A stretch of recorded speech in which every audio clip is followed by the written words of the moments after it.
Welcome to the second and final Prisma Illya movie for the time being. We are finally going into Fate kaleid liner, Prisma Illya, Licht Namae Nai Shoujo, Nameless girl. So I have no idea what the title means, but I'm excited for it because in the previous movie, we had some great exposition for the Miuverse, right? And we saw how the Miuverse became what it is now, what we saw in the dry season, right? The 4th season. And that was a really fun movie. Just seeing Shira battling his own, like this version of Shira, of course, battling his own Holy Grail War, winning it, and then using the wish to send Miu into the Illyaverse, right? Into the Illyaverse to have a happy life. And yeah, and then him obviously getting captured by the Ainsworths. And yeah, then we arrived to today, right? When we came back, saved Shira and stuff like that. So really, really fun movie, really fun exposition for everything that we saw up until this point. And backstories, we got some backstory for Miu as well, obviously being Miu Sakatsuki, being like a divine child or whatever. So that was cool, but I'm pretty sure she lost like her divinity and stuff, right? I read some comments about that. So other things that happened were we saw some of the previous masters from the previous Holy Grail Wars, right? Being the 4th, they kind of took the masters from the 4th and the 5th Holy Grail War and also added some of the originals of Fate, the Illya universe, I guess, into it. So that was great to see like Kenneth, Karya, and stuff like that. The original Media Master. And then they also added in like Darius and stuff. Shinji was kind of fun in that entire scene there. Sakura obviously got taken by, well, killed by the Ainsworths and then taken in as a doll, which we also saw already in the dry. So like all of the pieces kind of connected really well. As I said, there are so many questions that I have for the show, but I'm sure that the show is gonna answer them as we watch. But also you guys did say that some of the things were cut from the manga. And speaking of the manga, I did see recommendations for me to actually check out the manga after this. The thing is, I would love to, but I don't see much merit to me checking it out before it's actually finished, because either way, I'm either waiting for the movie or I'm waiting for the manga to finish. I'm not gonna just read a few chapters and then get stuck at a point again and, you know, just wait for the manga to finish then. Then we're at the same place again. I'm either gonna wait for one or the other to finish. Once the manga finishes, because I'm sure that the movie is gonna be coming out after the manga finishes. Once the manga finishes, I'll see what the status of the movie is gonna end up being, because I'm pretty sure that the next movie is also gonna be the final one, right? So yeah, I'm probably not gonna go into the manga until, as I said, until it's finished, right? Which I know it's coming out at an astronomically slow pace, but hey, it is what it is. I also don't want to like wait for the last few chapters for like 2 years. So yeah, I'm just gonna wait and see. And as I said, I will check out the manga if once it finishes, the movie is set to come out in like 3 years after it, then yeah, I will check out the manga. Otherwise, I'm just gonna wait for the movie. And then the last thing before we actually go into this movie is there is still a poll going on the channel. I'm still gonna link it down in the description. It is gonna be the poll for what we're gonna be watching after Prillya, right? Because obviously we're continuing with the Fate IPs. We're checking out more of the Fate anime, and the ones on the poll right now are what's it called? Like the menu, Emiya Family Menu. I don't remember the full title, but that one. And then the other one that's on there is Lord El Meloy's Case Files. So we're gonna be watching both of those back to back. We're just deciding what kind of order we're watching them in, right? If you're watching the Emiya Family one first, then that's gonna take 2 weeks. So just 6 videos, because all of the episodes are double episodes and it's like 12 or 13 episodes. So we can just finish them in 3 or 6 time slots, right? 6 videos. So that would be a short one. And then Lord El Meloy Case Files, I believe, is 1 special episodes full length and then 1 entire season, 12 episodes. So that would take like 4 weeks-ish. So yeah, either way, it doesn't matter. Just kind of like to see what you guys want for the order of things. But anyways, that's enough of my yapping. Yeah, I'm gonna say my entire thoughts on the entire Prillya series and just everything, what my favorite seasons were, what my favorite moments were, what my favorite characters were at the end of this movie. So if you're interested in that, I'm gonna be going on a bit of a yapathon after this movie ends. But for now, if you wanna watch this, Uncut and Blood as always on my Patreon down in the description. And let's go into Fate kaleid liner, Prisma Illya, Licht Namae Nai Shoujo.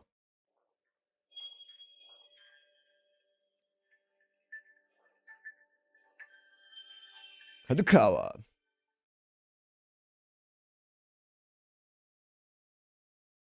I'm excited for this one.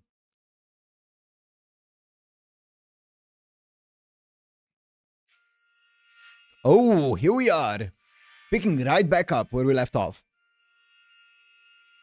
During dry.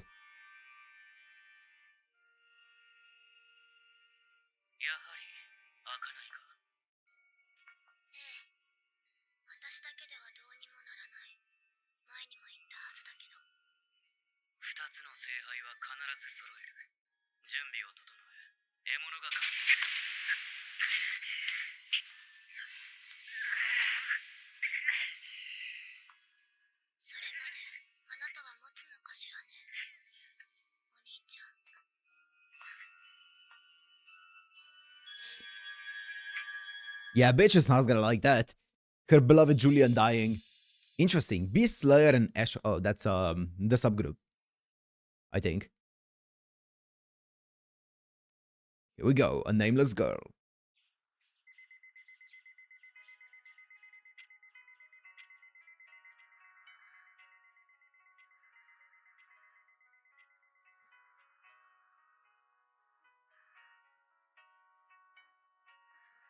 Oh, it's great seeing the upgraded animation in this from this POV with like Illya and stuff, and not just a flashback.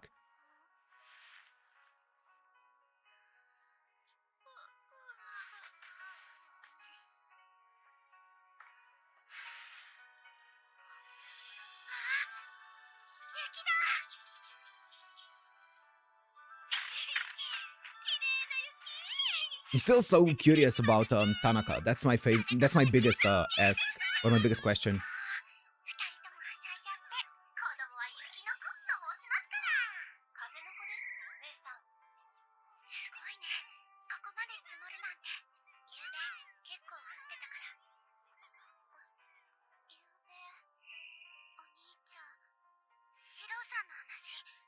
Oh, he told them about it. Okay. I was like, did you watch the movie as well? Okay, he told them about it.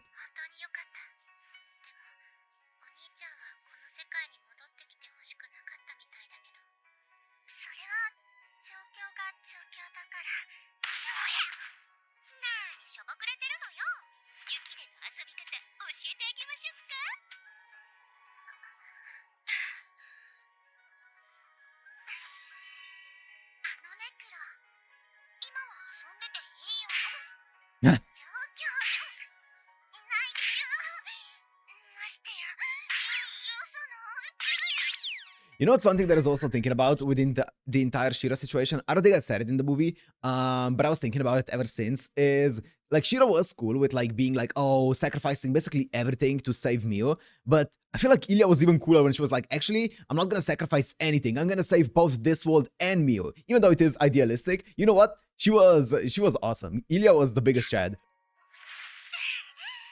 We now just have to see her do it.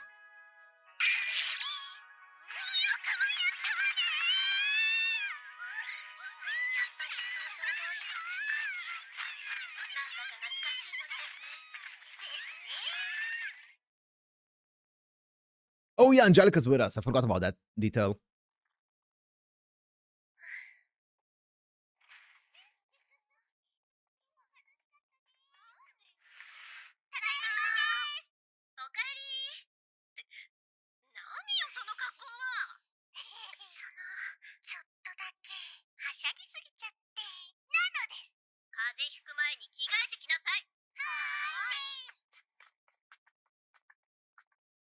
Damn, she's tall.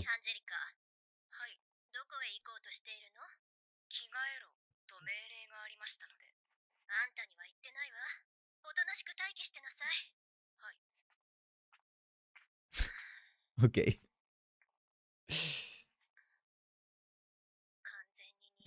Yeah, just taking comments.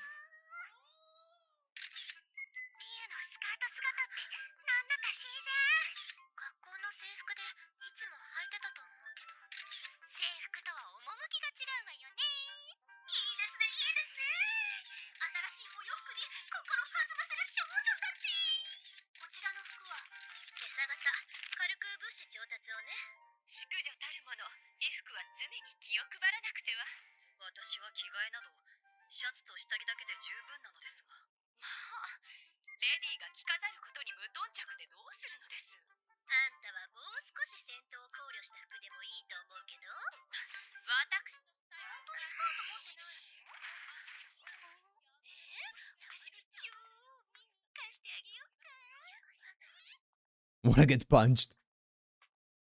Yes. Tanaka, what's up? Can we ask her what was with the sword? Actually, she probably doesn't know, right? She doesn't have any memories.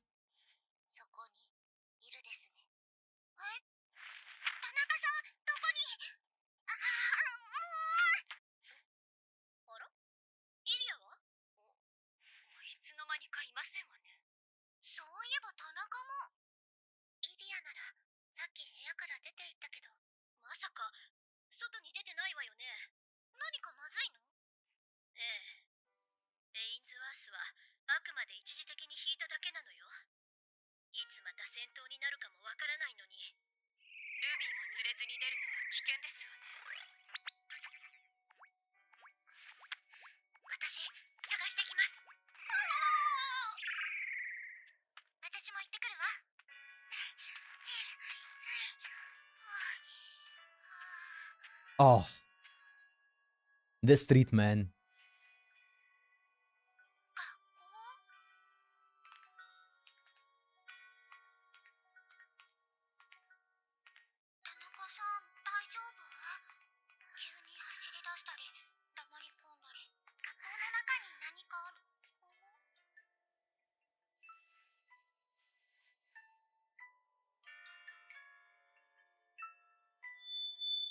Erika? What? In kid form?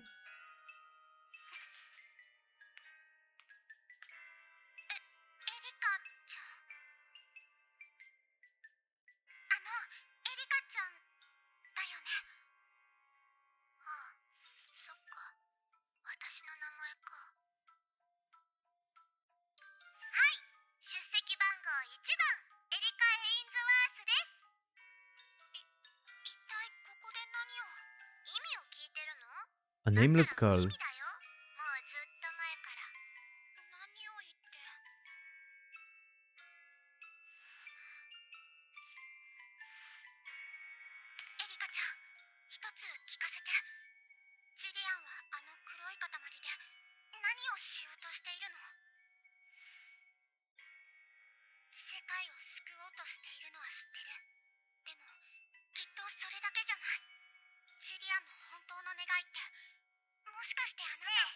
Is for you to be saved.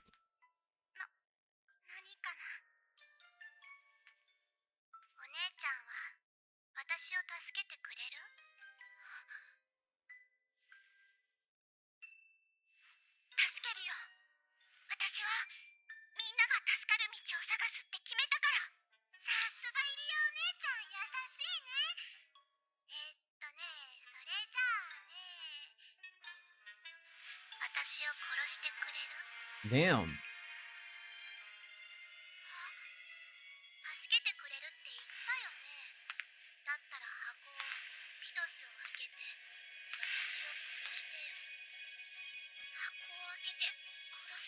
The petals.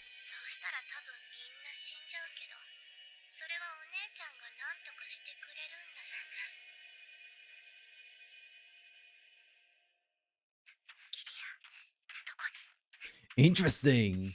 Open the petals and kill me.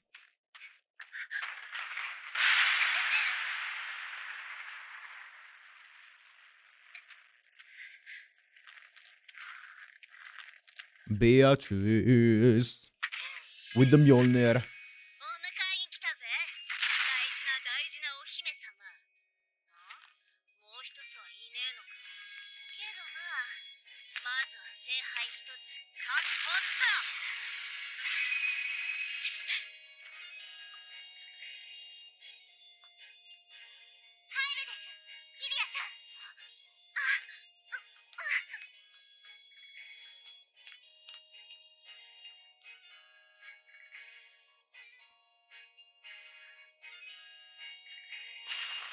I wonder if a nameless girl is talking about Erika then. Because she was like, ah, Erika, yes, that's my name.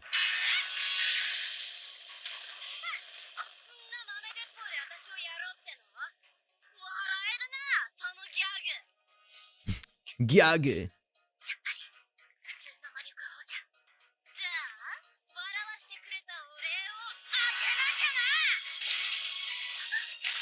Ooh, didn't have the time.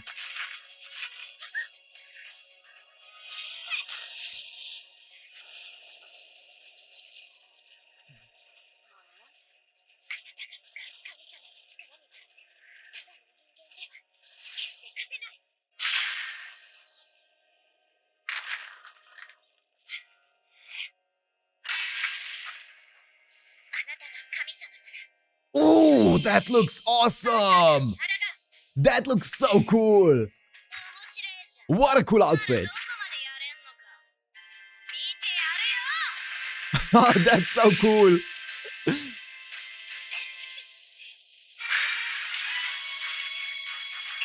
That's definitely my favorite Mio include. Ooh, animation is popping off as well. Nice.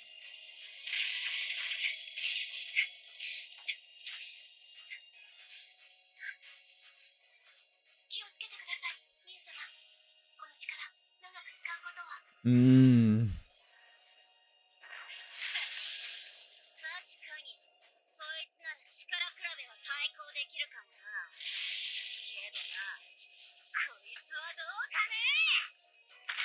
Thunderbolt!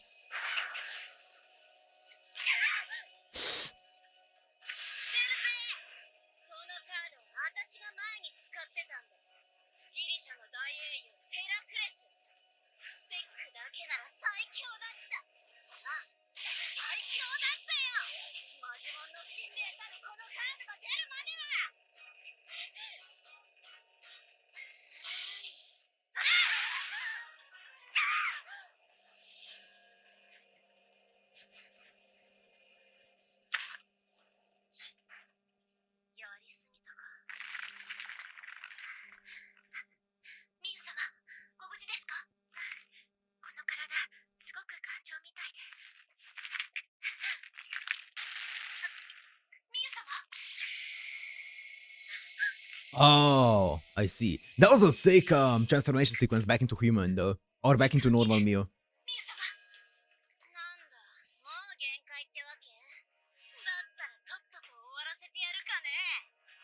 And the animation is so good. Oh, Shiro! Of course.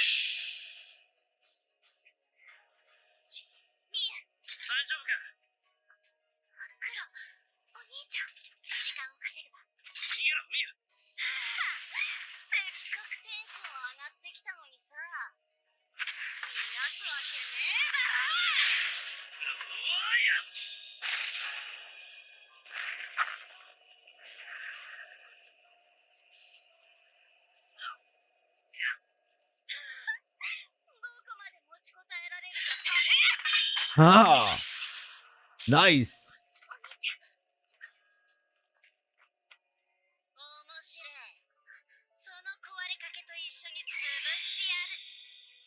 Displacement? Yeah. Displacing his voice like a speaker. Awesome. Displacement is so fun. Oh, I love it.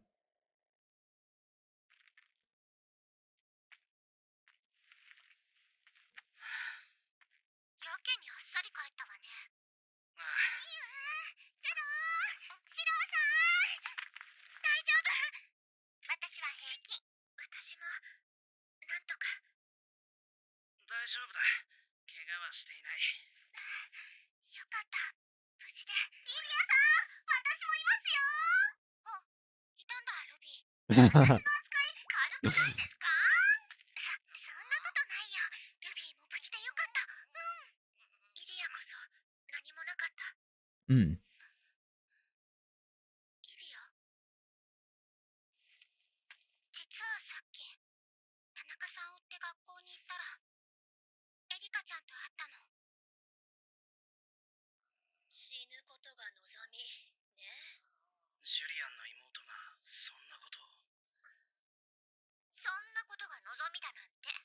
まるで自分は簡単には死ねないみたいな口ぶりね。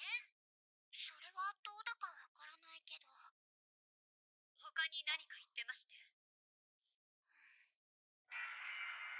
私を殺して、助けてくれるなら、箱を開けて私を殺してって。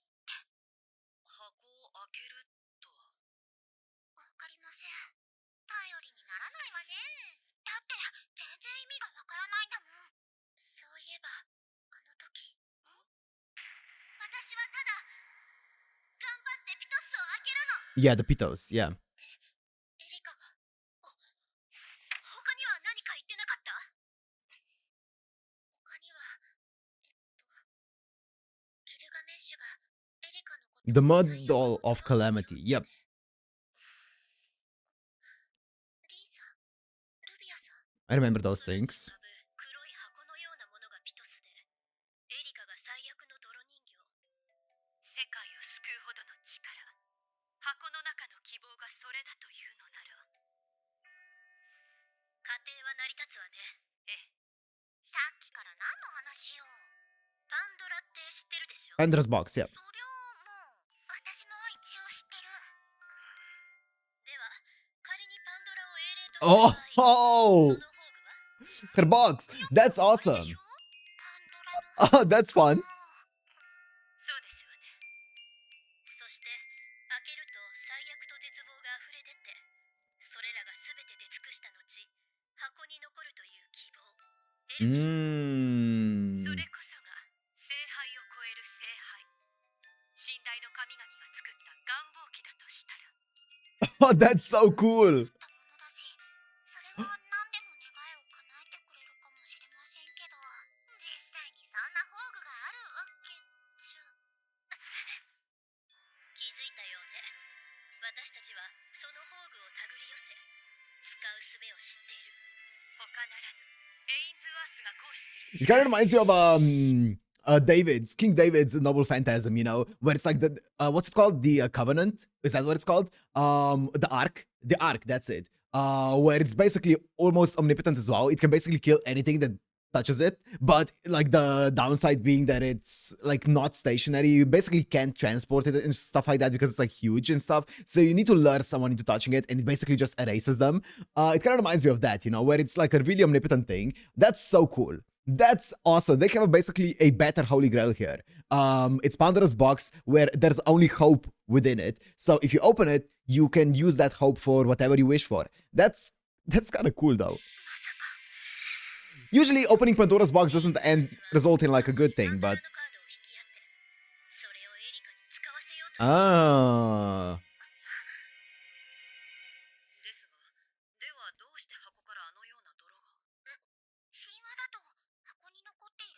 Hmm. True. True.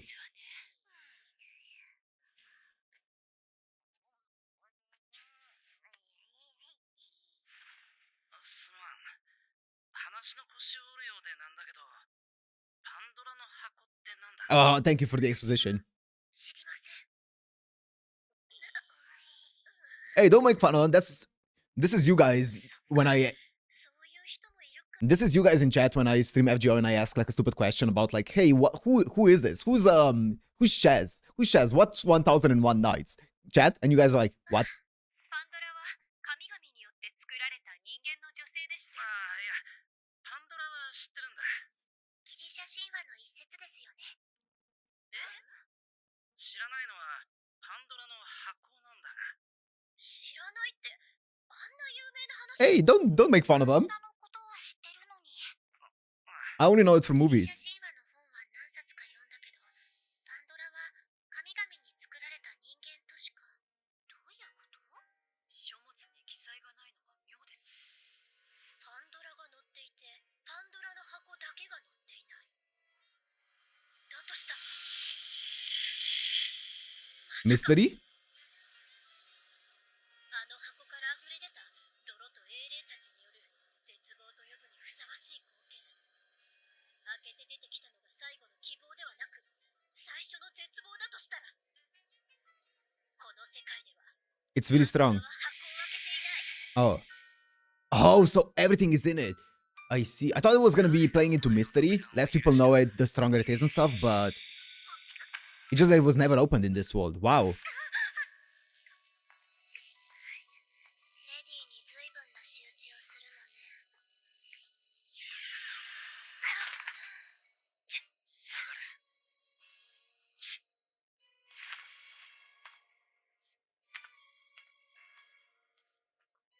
どこに行っていた？学校、軽い散歩にね。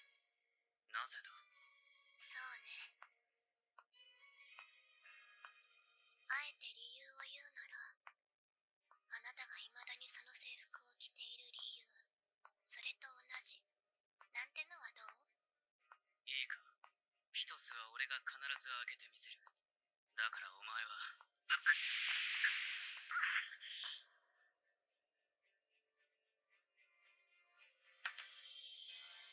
からお前は余計な真似はするんじゃないよ。エリカ。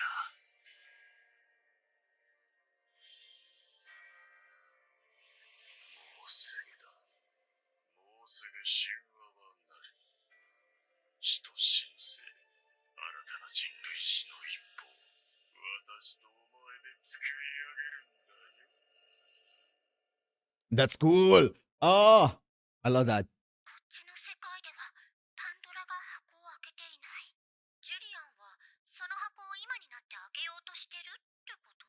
仮説が正しければね。無謀すぎます。そんなことをしたらどうなるか。信頼の黒でさえ絶望と呼ばれたもの。今の時代で開けようものなら。ましてや長い年月を経て貯められた力、解放されたらどうなるかなんて考えたくもないわね。そんな、ジュリアンはどうしてそんなことを？世界を救うためとか言ってたわね。でも、そのためにあんな絶望を振りまいたら。エインズワースの悲願は人類の救済。ですが、人類すべての救済という意味ではありません。それはつまり、主としての人類 Sacrifice the few. Yep, sacrifice the few to save the many. The Kiritsugu mindset. そういうこと。はい。何そのくだらない理論。けど、理解できなくもないわ。むしろ魔術師としては正しい判断とも言えますわね。ええ。どこが？だってこっちの世界は何もしなければ終わってしまうのよ。ならば必要な犠牲を払い、たとえ一部だけでも人類を存続させる。全滅よりは、よほど合理的な判断と言えるでしょう。それ。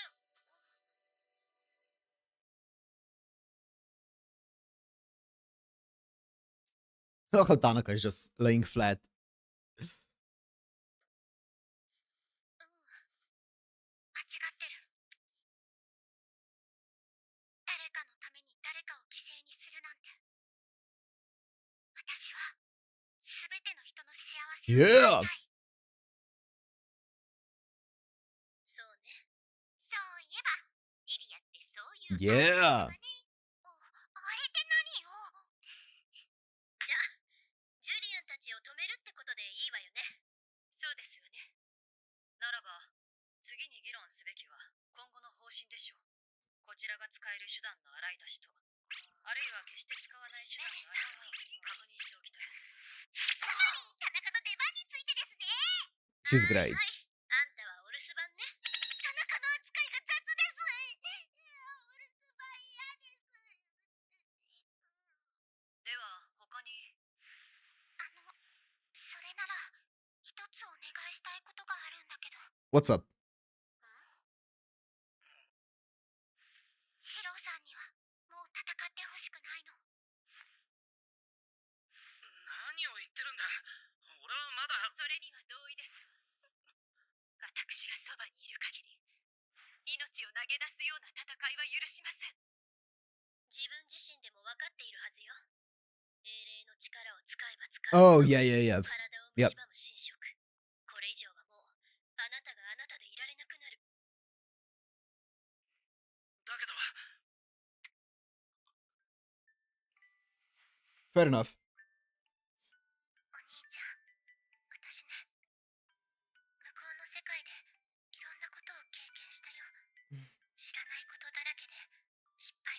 した。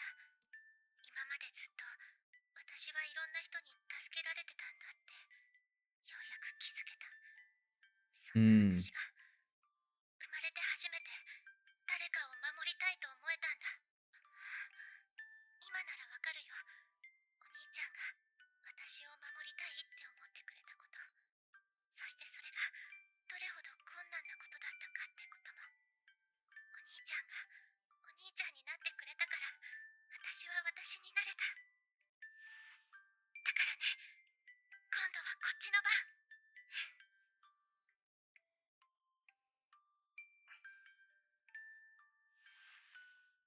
わかった。じゃあ次、ベアトリスの対策だけど。何かあるの？ええ。あのカードならではのがね。Or? Well, we're one reality marble down for the fight.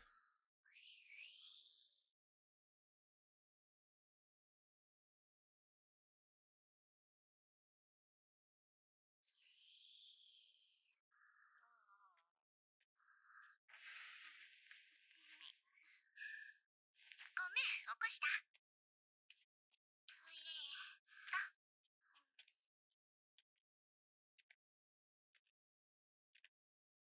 今日も寝ないのか。それとも寝る機能はついてないのか。眠れとご命令いただければそのようにいたします。アンジェリカ。本当に人形みたいになっちまったな。演じる必要性もなくなりましたので。怒りすらも偽りだったってわけか。残念だよ。お前の激高した顔はそっくりだったのに。本当にそっくりだったから気づいた。お前はジュリアンの姉だな。Oh! Damn. That's why the eyes are so similar between them. 魔術は血統に継承されるものだからな。あれほどの痴漢魔術を使える者がエインズワースの人間 Yeah, でない I was also thinking about this. I was like, okay, so she can use this placement as well. 人間ではないのか。Mm. 人形です。もはや帰るべき肉体を持たぬ意識を宿した人形。俺が戦った人形はどいつもこいつも壊れていた。記憶障害に倫理破綻、損傷無視の暴走、言語能力の低下。その様子だとお前は感情の喪失ってところか。ええ、私の場合は感情の9割以上が失われました。 Mm. 人間らしい反応を学んで演じてみせても、所詮は贋作。人形の中身に価値などありません。そんな。盗み聞きが趣味かい？これは。いや、いいさ。君にも聞く権利がある。君は世界も見よも全ての人を Yeah. 言ってくれた。だったら知らなくては。彼らが抱えている秘密を。 That's true. We don't know anything about this. Or still, we don't know much about this world. その裏側を。 That is factually correct, yes. なあ、ダリウスとは何者なんだ？ジュリアンの実父はザカリーという男だった。 Zachary. ではダリウスとは誰なんだ？ Oh, okay. ダリウス様はエインズワースすべての父です。後継者はいずれダリウス・エインズワースに帰還される。それが初代より連綿と続くエインズワースの歴史です。ジュリアンがダリウスに。 Ah. 世界の救済。けれど、1000年を生きるダリウス様の本当の目的など誰にもわかりません。 I see. Interesting. ジュリアンは自身の意識が残っているうちに願いをなそうとしています。ダリウスのためではなく、 Erika? あの子自身の願いのために。アンジェリカさん。 Oh. どうか弟こそを救ってほしい。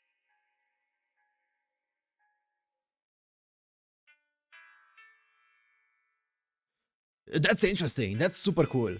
That's so... That's such a fun plotline. Ah.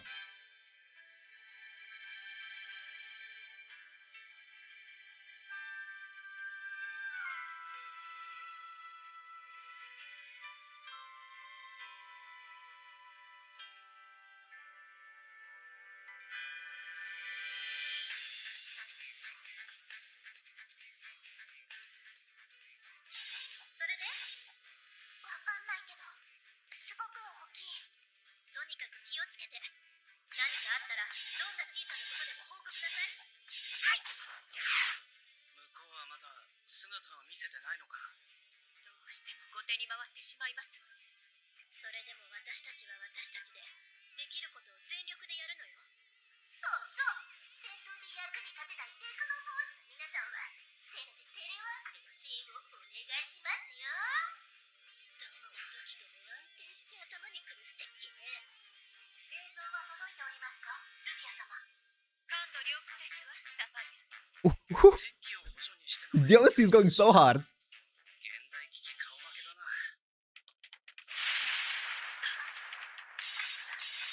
レイさん、あそこ。 The steps were almost like a part of the OST. そんじゃまずは一発、開幕の花火でいくか。Mjolnir! I like the way that they're formatting the subtitles here. 当たってないわよ。やはり現れましたか。ベアトリス。外してやったんだっつーの。射撃で終わったらつまんねえじゃん。イリア、ミユ、予定通り対応を。待って、ベアトリスの後ろに何か。 Oh. 橋？あれはジュリアン。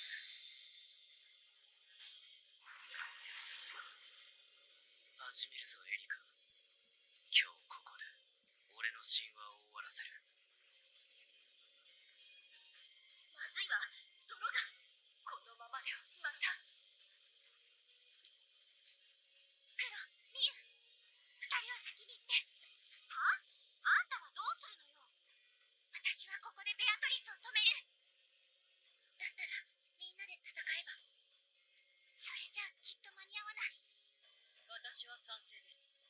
どのうち、あれに勝てる見込みがあるのは、イリアスフィールのみだと議論したはずです。どうか惑わぬよう。従前とは言い難いですが、対策はあるのですから。イリアスフィールと私で仕留めます。仕留めるときたか。私から逃げるばかりのガキンチョとデカ女の二人で、この私を？笑えねえギャグもここまで来ると笑うしかねえな。 Beatrice is such a fun character as well. 負けないで、イリア。とっとと倒して追いつきなさいよ。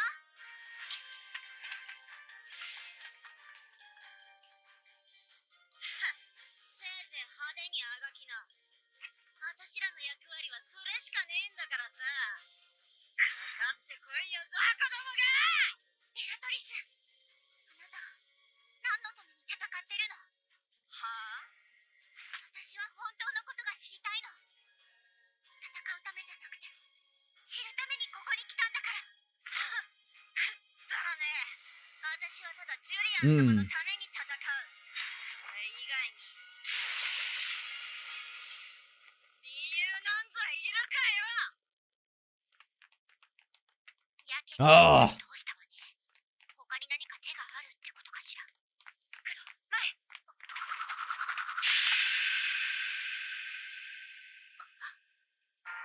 剣は。 Yeah.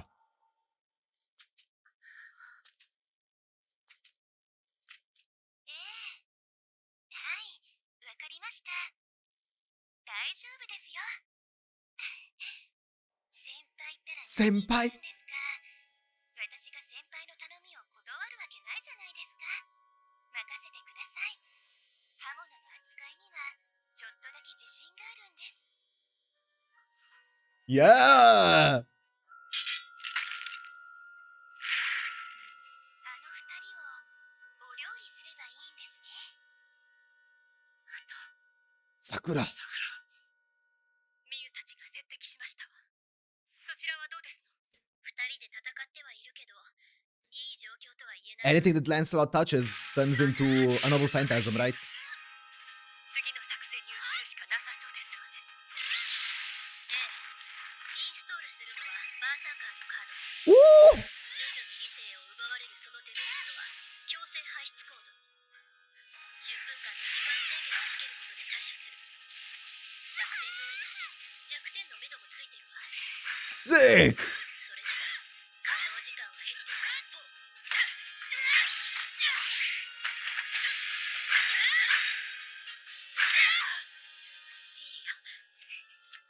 It looks so good. Ryder. やはり使うしかないわね。アンジェリカが言っていたバーサーカーの特性、オーバーライト。強戦士のカードのみに許されたクラスを継承しての上書き。 Berserker Medusa! Oh, we're going full Gorgon up in this fight. このまがまがしい気配は。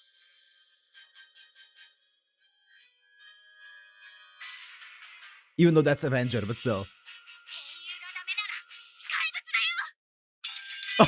Oh, that's so cool. Oh.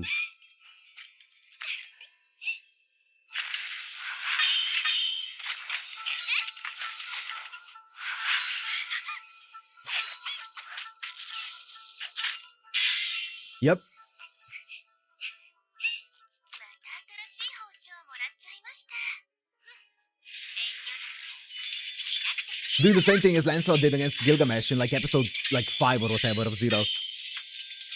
When he caught his blades. さくら、あなたが亡霊だとしたら、私は生き量だから救ってあげ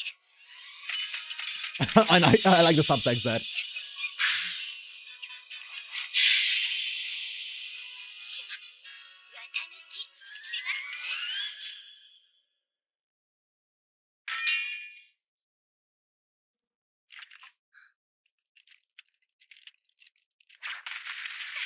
危なかったわ。限界だったのよね。呼吸を止めとくの。な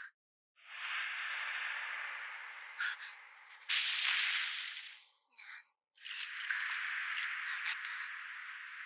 私に何をしたんですか。あなたがあらゆる武器を奪う英霊だとしても。 Oh! Serenity! Shitoken Serenity! Serenity Miu! 叩き潰してやるよ、クソヘビが。 She looks so cool.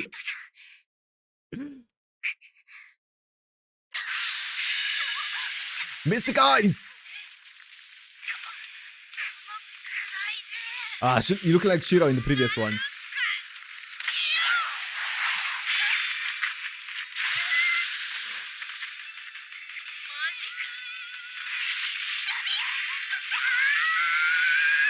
Oh! Petrification!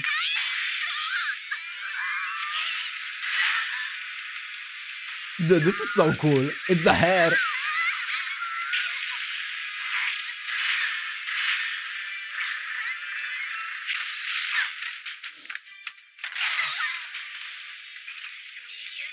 Ooh, ooh, that does not look good.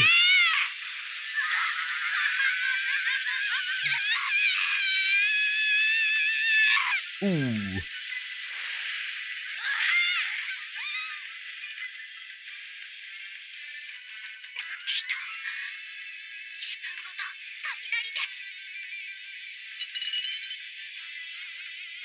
Oh, this hand looks kind of nasty. Oh, the hairs. Nice. Nice.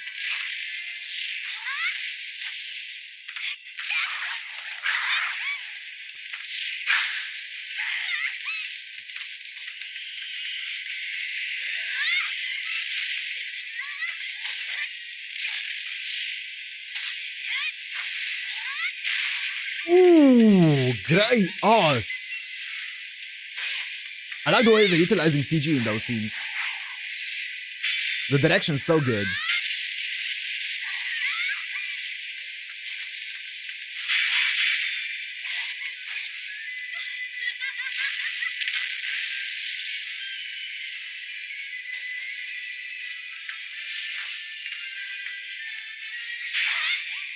Oh, and this art style that they're doing to kind of hide some of the CG blemishes is great as well.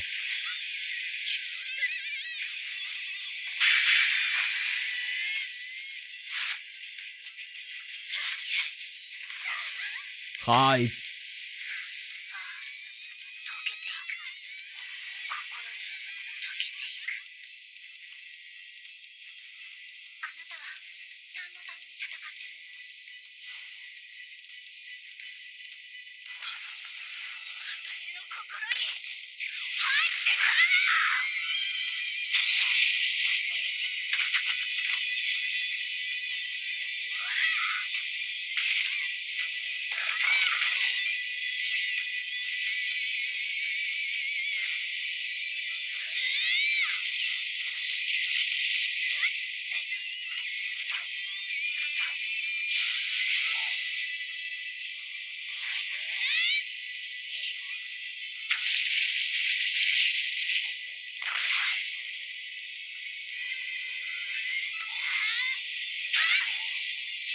イリ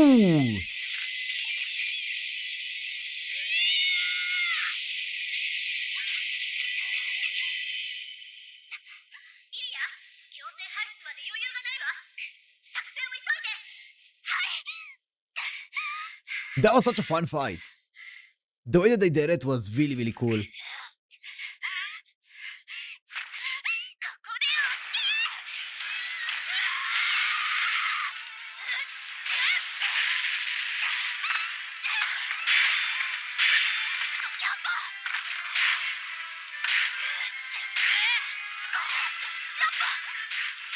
Nice!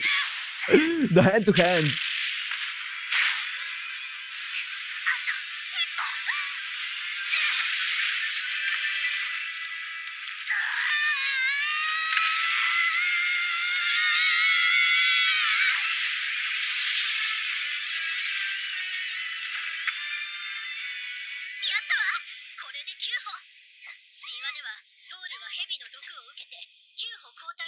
Oh.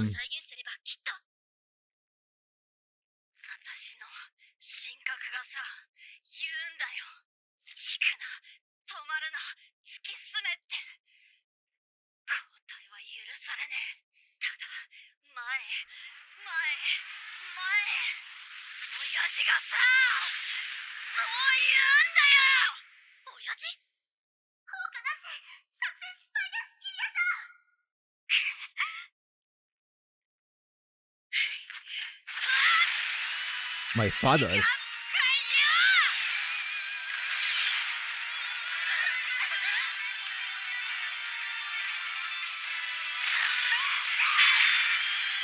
Those are runes, right, on her head.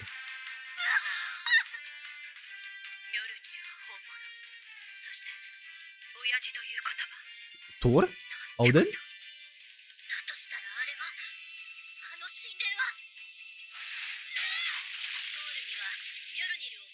Loki? Oh no, Loki was the brother, right?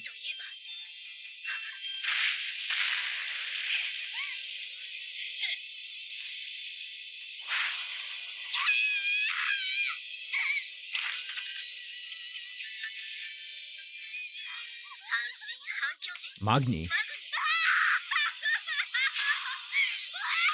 Whoa.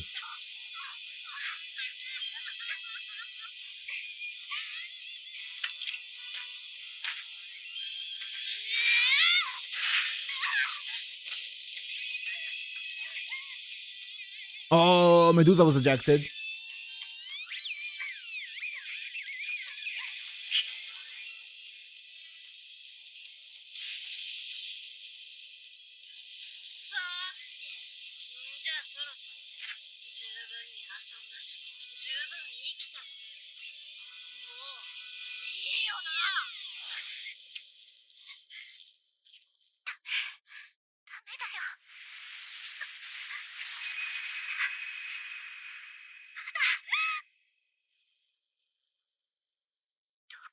Nice.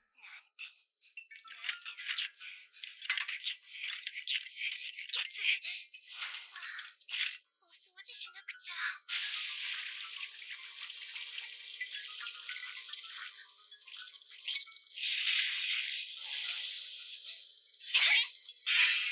弾いたけど武器は奪われた。 Serenity Muse.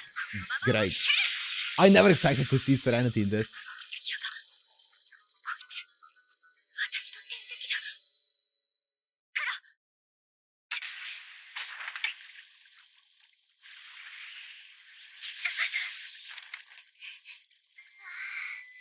素敵ですね。先輩にも見てほしいな。枯れてしまわないうちに、この一面の花吹雪。さっきかすったところが毒性を吸われた。Oh. あれは一体。まあ、要するに、あのうねうねに触れずに倒せってわけね。だとしたら突破口は、アサシン、アンイークルード。魔力砲でこじ開ける。それしかないわよね。高出力のゴリ押しは魔法少女の花だわ。そうでした。あなた、先輩の妹さんでしたよね。思い出しました。あなただけは殺すなって言われてるんでした。でもいいな。やっぱり妹って大事にされるんですね。兄弟っていいな。微笑ましいな。妬ましいな。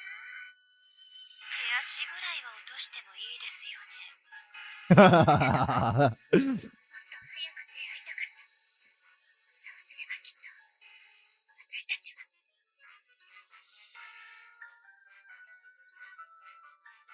友達になれたのに。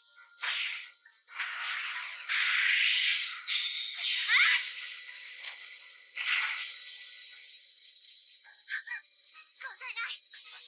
マクシマール、しないで。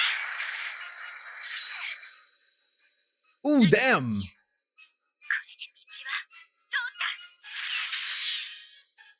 た。 Nice. Rule breaker. 精霊の力を引き剥がすくらいなら。 Nope. Too slow. それは私にとっては致命的。 Oh, come on. Yeah, he would probably kick out Archer and just kill her, right? いいよな。ダメだよ。まだ終わってない。まだ私はあなたを救えてない。てめえはどこまで。すみません、イリアスフィール。あなたの思いは叶えられない。ベアトリスは救えない。Ragana. アンサー。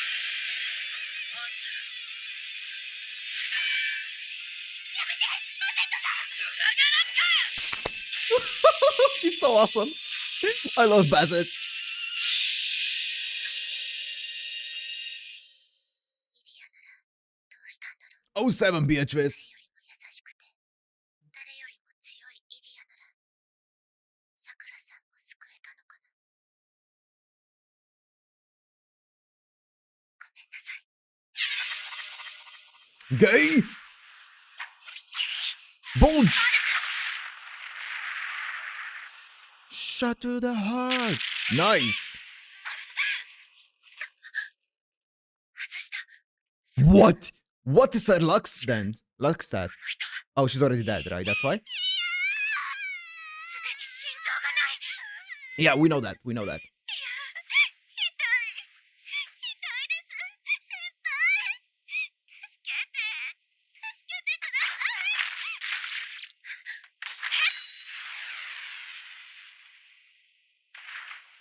Yeah, she's already dead. She's just a doll. 一応撃退ってことでいいのかしら。多分油断はできないけど。何あれ。イリアが戦ってるあたり。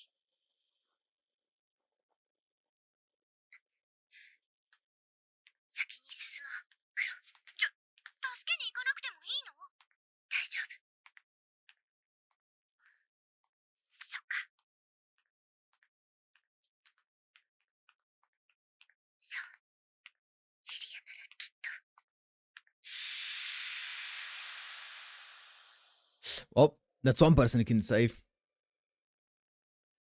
え、ジュリアン君。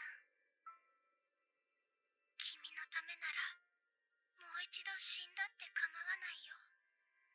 それが、好きってことなんだよね。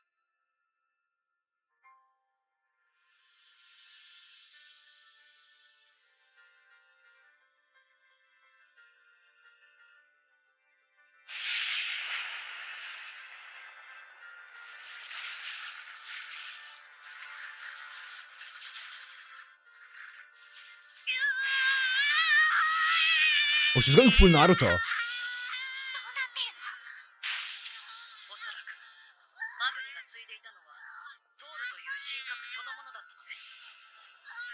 私の裏が砕いたのはそれでしょう。つ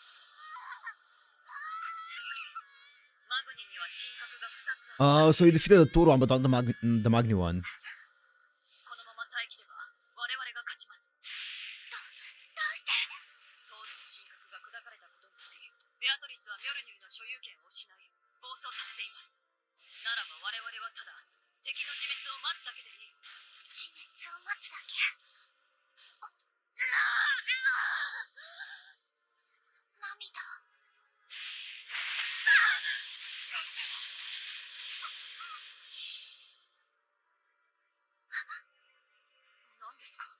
Oh, the memories. パテットさんにも見えたの？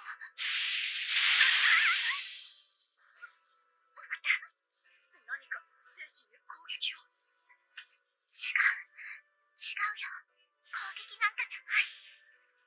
この雷はベアトリスの記憶なんだ。イリアスフィール。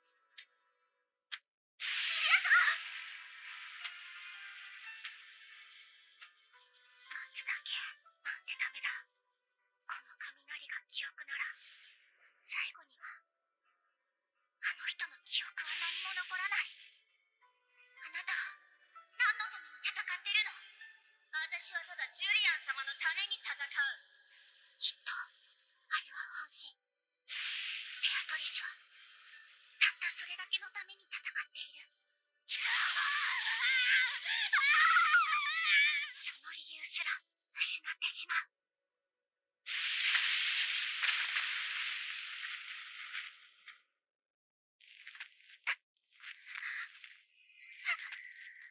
Yep. Time's up. ダメ。お願い。まだ。もう少しだけ力を貸して。バサーカー。 Damn, she did it.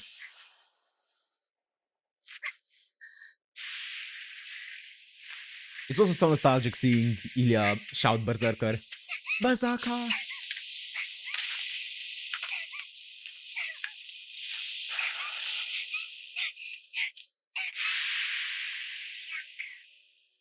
ジュリアン君。ジュリアン君。これが最後になるかもしれない。何か言い残すことはあるか？ジュリアン君。私は。あれ？私、あの時、何を言おうとしてたんだっけ？ちくしょう、ちくしょう。ジュリアン君。もういいよ。うるせえ！諦めたいなら勝手にそうしてろ！お前の都合なんか知ったことか！必ず引っ張り出して病院に叩き込んでやるからな！くそ！ジュリアン君。私、ね、君のことが。伝えたかったのは同じこと。あの時と同じこと。ただ、好きだと伝えたかったんだ。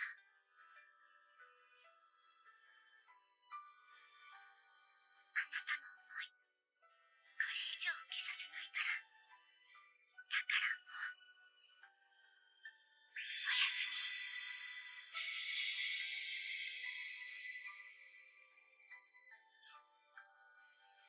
ジュリア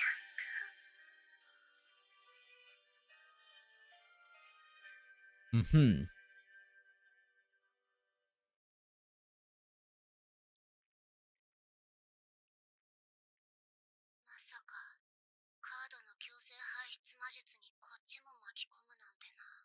Forced card ejection.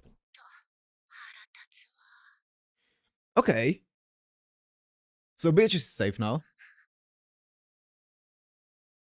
であんたが泣いてんだっての。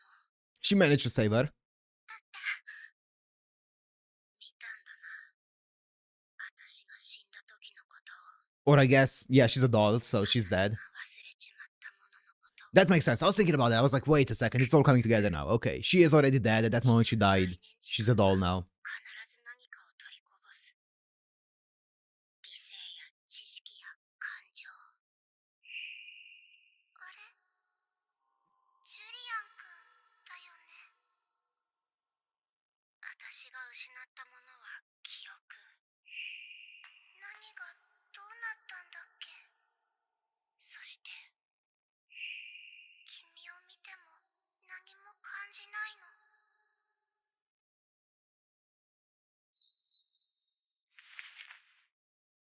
ジュリアン君への恋心だった。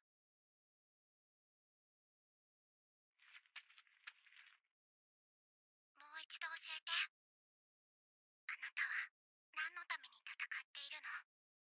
お前さ、嫌味がうますぎんだろ。今の話を知った上でそれを聞くのかよ。そうだよ、ジュリアン様のためなんて嘘だ。5年前のあの時、好きだと思う気持ちは跡形もなくなった。戦う理由なんて初めからなかった。どうせ私なんて空っぽの人形なんだよ。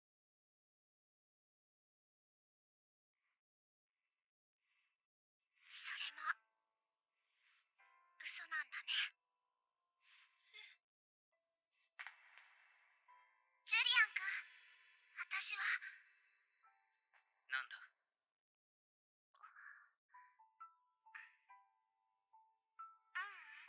んでもない。結局言えなかったんだ。信じられなかったから。自分のこの気持ちが本物なのか。わかるよ。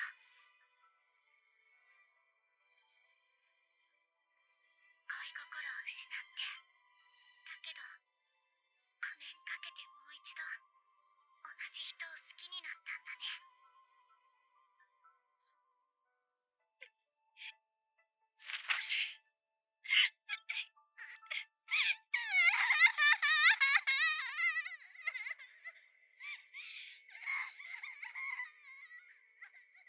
そうか。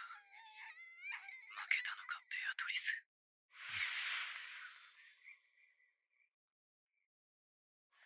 急いでください、イリアさん。すでにミュウさんとクロさんはジュリアン Okay, Beatrice taken care of. イリア、聞こえる？イリア。リーさん。よかった。無事だったみたいね。通信が途絶えて心配したわ。そっちはどうなってるの？ベアトリスは？だったよ。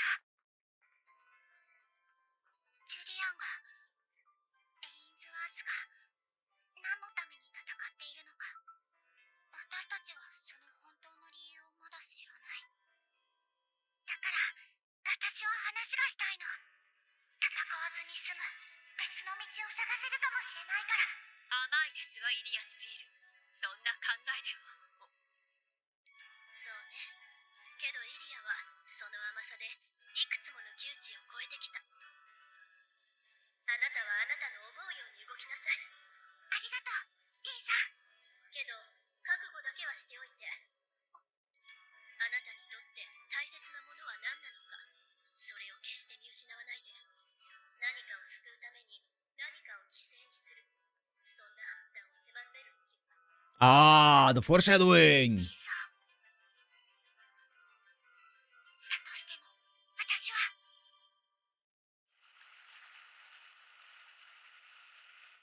どうするの？どうもしない。やるべきことは何も変わらない。お前は奴らの様子でも見てよ。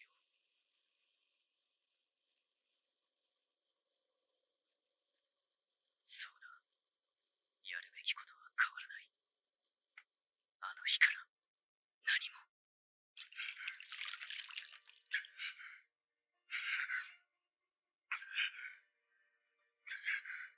Oh, is this Zachary? あと何日かで父さんはダリウス様へと完全に痴漢されるってさ。俺にはまだ実感が湧かないよ、エミリア姉さん。 Emilia. 不満そうだね。別に。ただまだ一度も成功していないんだ。せめてこれができるようになるところを父さんに見てほしかったなって。ま、どうでもいいさ。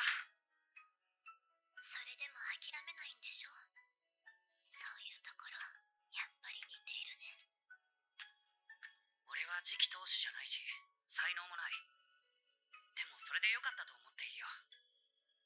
落ちこぼれでも意味なんかなくてもさ、俺は自分自身の力で成長していける。大丈夫よ、ジュリアン。ザカリーがいなくなっても私が見ててあげる。私が覚えているから。父さんといつかアンジェリカ姉さんがいなくなったとしても、エミリア姉さんがいるなら安心だ。見ててくれ、この先もずっと。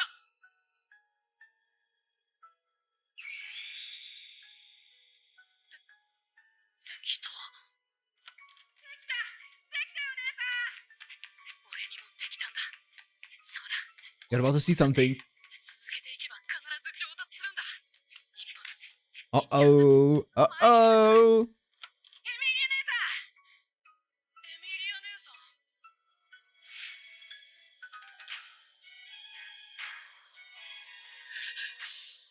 Yep. Ooh, damn the eyes.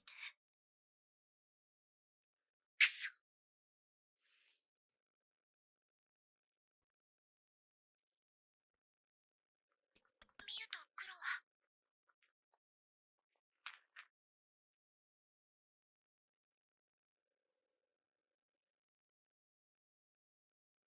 あなたの話を聞かせて。エインズワースのダリウスの願いは世界の救済。けどあなたの願いは違うと思う。私はそれを聞きに来たの。あなたがそうまでして戦う理由を。ガキが。お前が知る必要はねえ。触れられたくないんだね。そうだよね。だってそれはきっとあなたにとって一番大切なもののはずだから。万に一つ両方を救う手があったとして、世界とミユ、それだけしか救えねえんだよ。あなたは Yeah. エリカちゃんを救 Yeah. いたいんだ。Yeah. That's the conclusion I drew as well.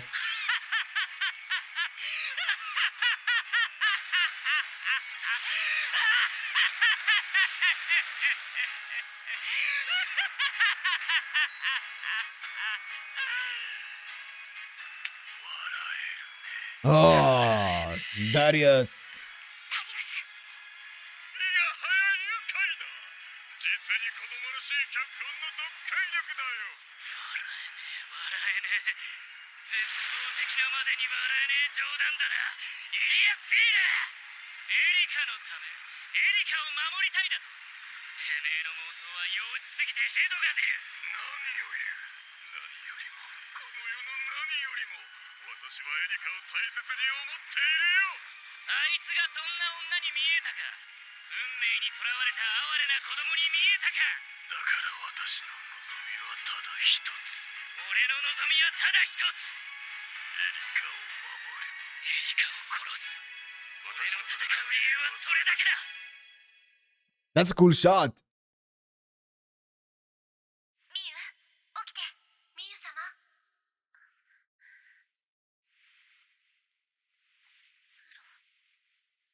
サファイア。一体何が起きたの？さてね、こっちが聞きたいわ。なんなのここは。あなたたちは負けたんだよ。エリカ、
当にあなたの目的はあの子を殺すことなの？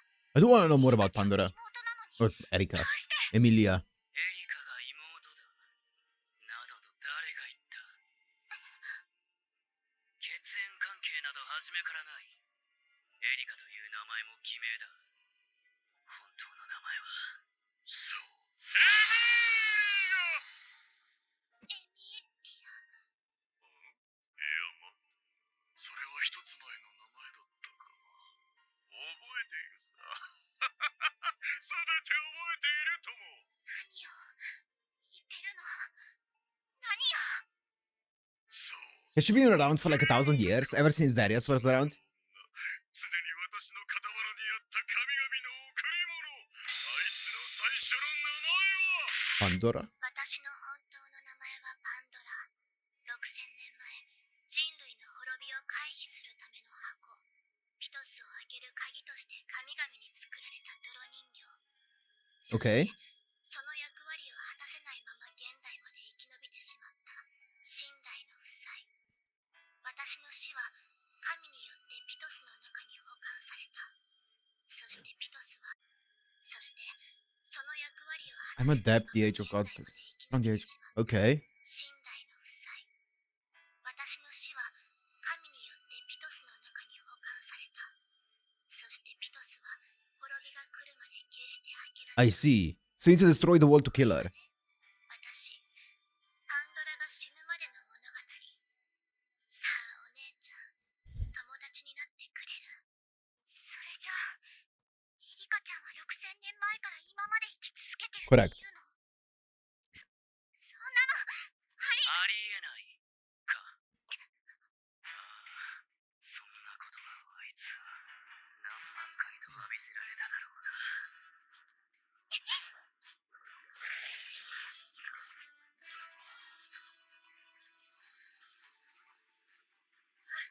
気をつけてください、イリアさん。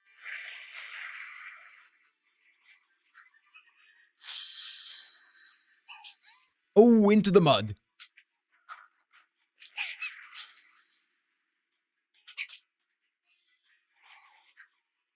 ピトスは人類種が滅びの危機に瀕した時に He's on the brink of destruction. Makes sense. So they're trying destroying the wall. Okay. To open the pitas.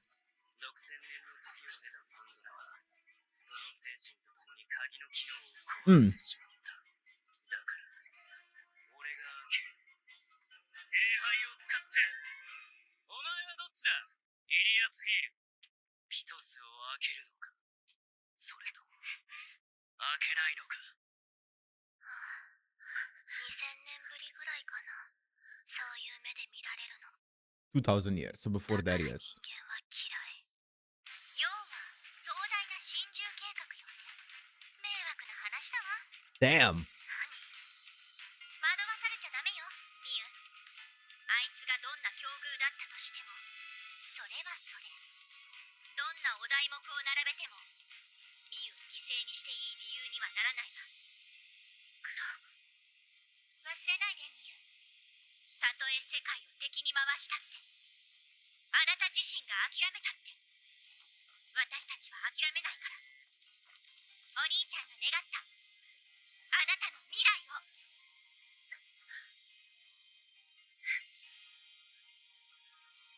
エリカ、パンドラ、あなたはまだ嘘をついている。嘘だと。みんなを救うために、パンドラを死なせるために箱を開ける。それ自体は嘘じゃない。けど、本当でもない。何が言いたい？長いよね。きっと私には想像もできないほど苦しかったんだろうね。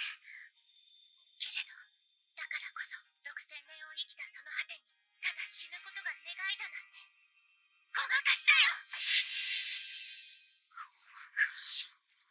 ごまかしだと。ふざけるな！お前に何がわかる！俺はピトスを開け、パンドラを殺す！それがあいつの望みであり、人類の滅びを覆す唯一の道なんだ！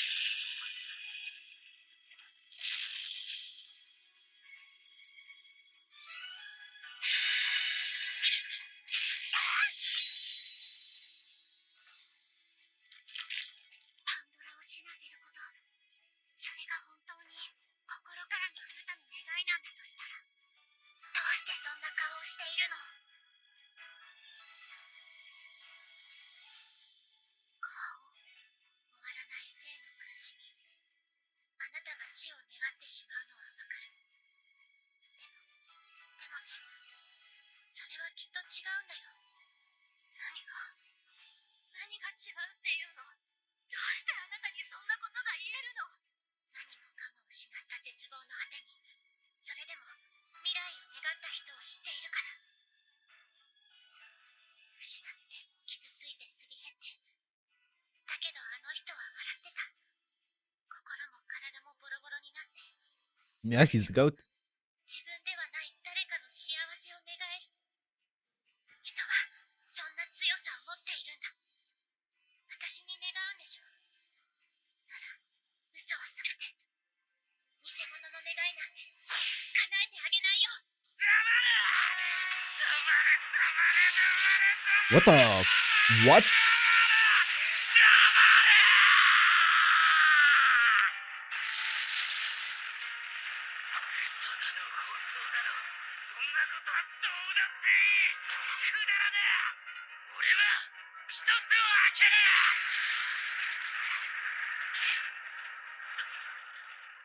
ナイス。嘘ばっかりなんだね。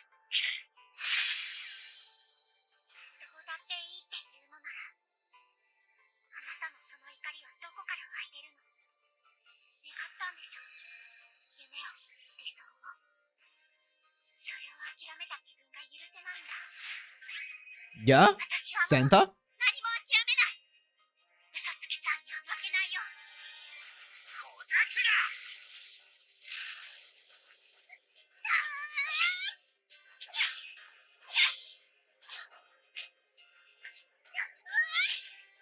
It's cool drip though.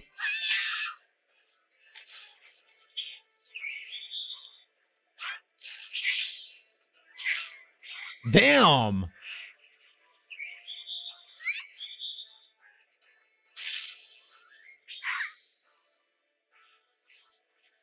I don't know what's with the branches, but I do like the Kuzuki beatdown. 戦う理由すら人の借り物だ。あやくの代役は俺の神話に出しゃばるな。お前の出番はここで終わりだ。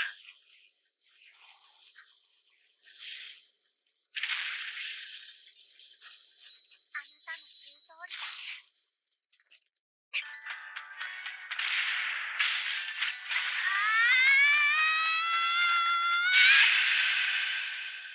私の力は借り物ばかり。カードの力、ボディの力。そして今まで出会ったたくさんの人たち、みんなの力を借りたからこそ、私は今ここにいるの。その目だ。子供じみたその目が。気に入らねえ。なぜだ。お前に命を懸ける理由などないはずだ。なのになぜお前はそうまでして。目の前に自分しか救えない人がいたとしたらどうする？何？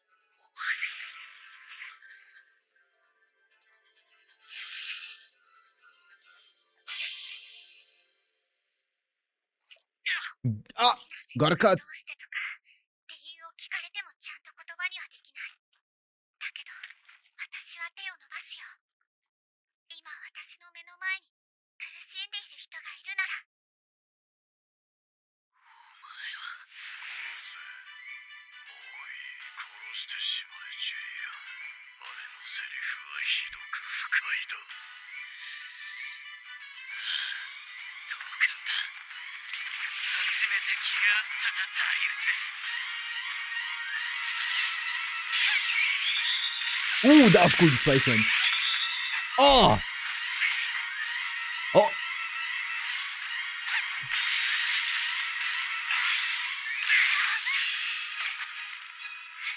He's a hedgehog. うぜえ。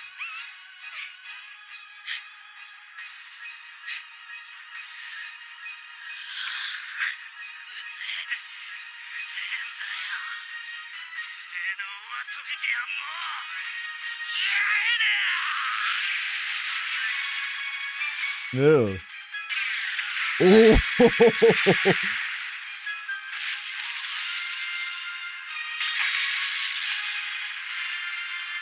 Oh, wait, that's kind of cool. あれは何なの？そんな、あの茨は外部に拡張さ Holy sh... 魔力の供給源は泥の海。植物のように無尽蔵に吸い上げています。 I wonder when Tanaka makes her entrance. 世界は何もかも真っ黒だ。お前を殺し、パンドラを殺し、そして俺も消える。今さら何を言われようと、その筋書きは変えられない。押しつぶしてやる、イリアスフィール。なのになぜなんだ。エインズワースの人たちは本当に本音と違うことしか言わないね。だったらあなたたちの代わりに私が言ってあげる。なぜだ。なぜあいつがこんなにも。殺すわ。殺したくない。死にたいわ。生きたいだ。 Yep, the Erika speak. 眩しいんだ。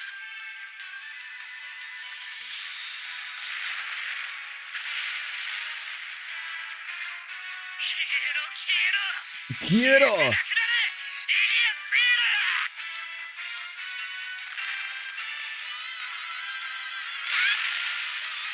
ール。 Yeah? Medusa? Yeah.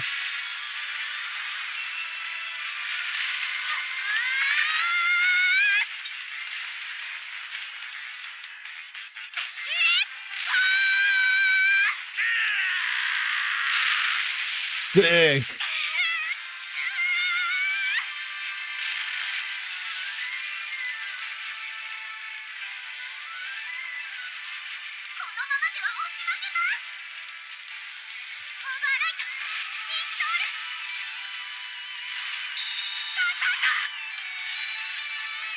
Nice.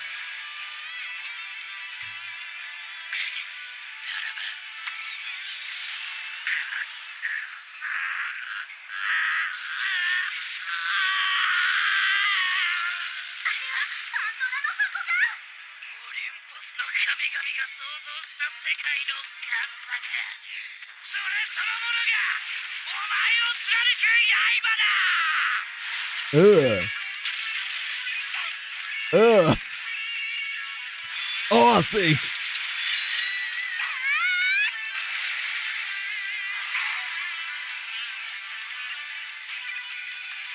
The OST is kind of crazy. Oh yes, surf on the thorns. Oh.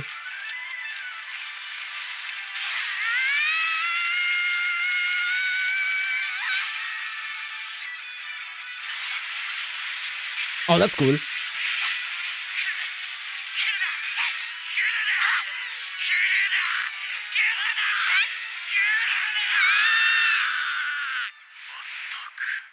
Oh no, Darius is here. Big Daddy. まだうまくいかないのか、あの時のように。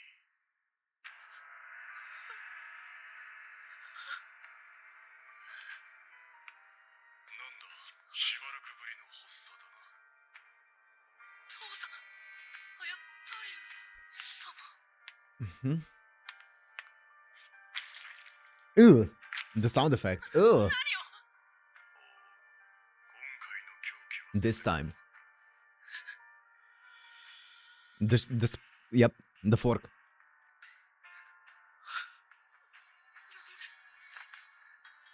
うして。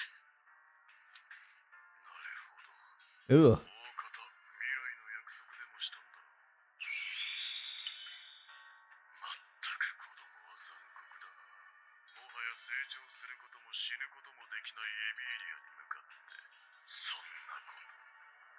The thorns arose. 俺は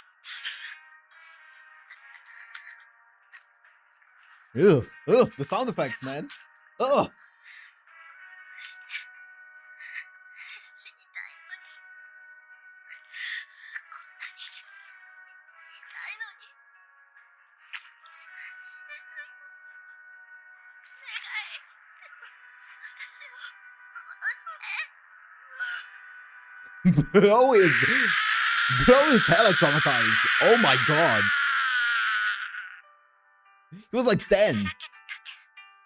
あなたの試み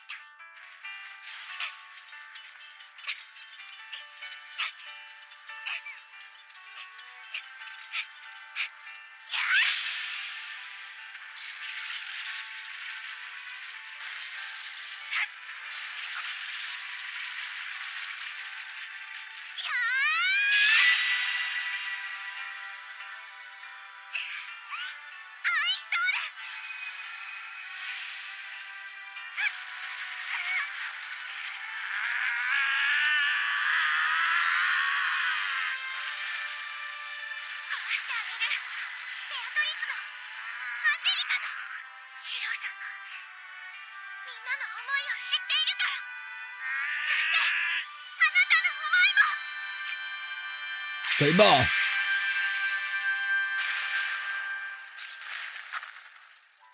の思い。あの時俺はなんて答えた。私を殺して嫌だ。 The fork.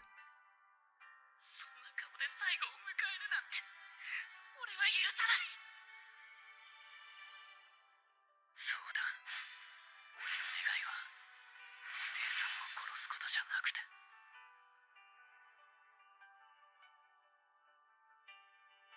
ただ笑ってほしかったんだ。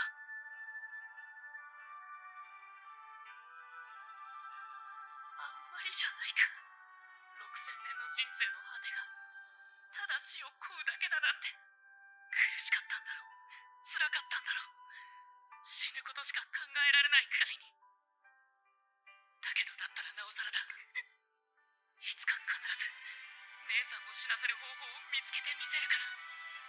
だからどうか泣かないでおくれよ、姉さん。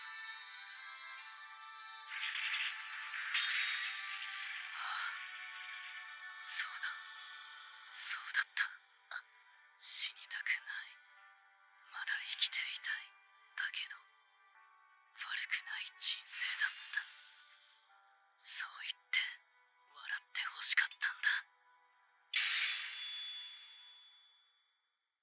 07. Oh, never mind. He's alive.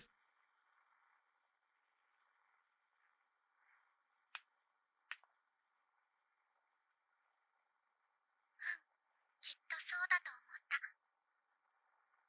あなたはシローさんに似てるから。 Yeah, 子 that's 供 what I の was thinking as 誰 well.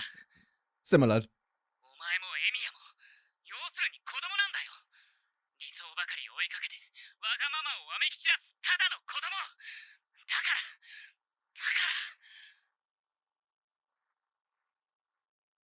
ら俺は負けたんだな。あの頃の俺と同じ目をしたただの子供に。ちょっと、何これはまさか。きっとイリアだ。パンドラ、外に出よう。世界も人も私の傷を増やすだけのものなのに。それでも向き合わなきゃいけないんだよ。傷を癒してくれるのもやっぱり人だと思うから。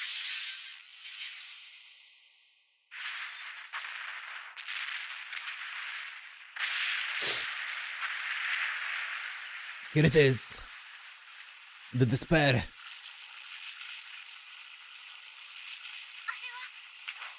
どこの異世界かと思ったら箱の中だったってわけ？ Makes sense.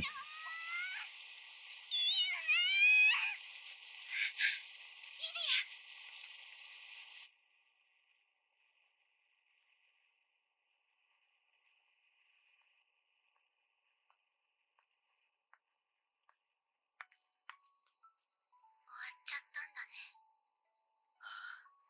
終わりだ。パンドラ。欲張りすぎたんだよ。聖杯を2つも使おうだなんて。そうね。あなたの目的が箱を開けることだっていうのなら、聖杯は1つで済むはず。なのにあなたは2つを欲した。ミユとイリアを。それはなぜ？この光景を見ろ。一つの中身は可能性の成れ果てが星一つ分詰まってる。一つを開ければパンドラは死ぬことができる。だがこの泥は星を覆い尽くすまで止まることはない。だからピトスを開けるのに一つ。 And the other one to destroy the 一つを despair. 破壊 Yeah. するのにもう一つ必要だった。そうだ。最後に見 Makes る sense. 光景がこんなものであっていいはずがない。パンドラの最後は憂いの一つもなく安らかでなくてはいけない。 Damn, the VA is so good, by the way. た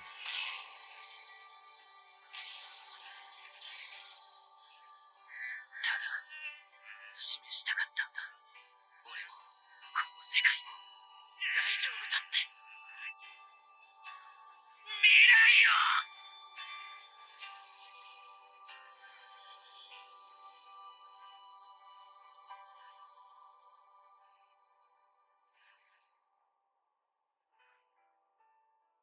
ダメか。俺はいつあと一歩が届かない。知ってる。あなたはいつも一歩ずつ前へ進むから。嬉しかったよ。この10年間、私のために頑張ってくれたこと。ミトスをあげようとしてくれたのは、あなたで2人目。瞬きのような時間だったけど、あなたと過ごせてよかった。おやすみなさい、お兄ちゃん。おやすみ、姉さん。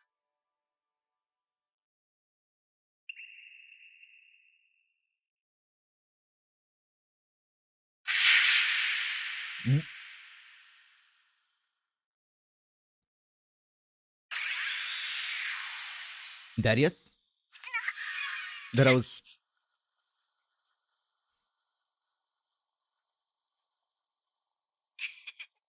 Gil? 残念だけど、エンドマークはまだなんだよ、イリアさん。終わるのはこれからさ。 Here she is. いやはや、恩人がよくぞここまで耐えたものだ。だが変わらない。何も変わらないんだよ。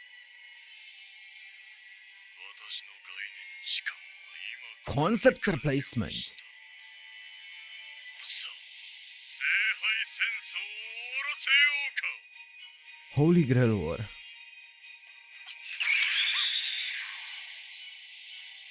Oh. Oh, that's not good. That's not good. Oh, that's kind of bad. Oh, that's kind of like sustaining Chloe.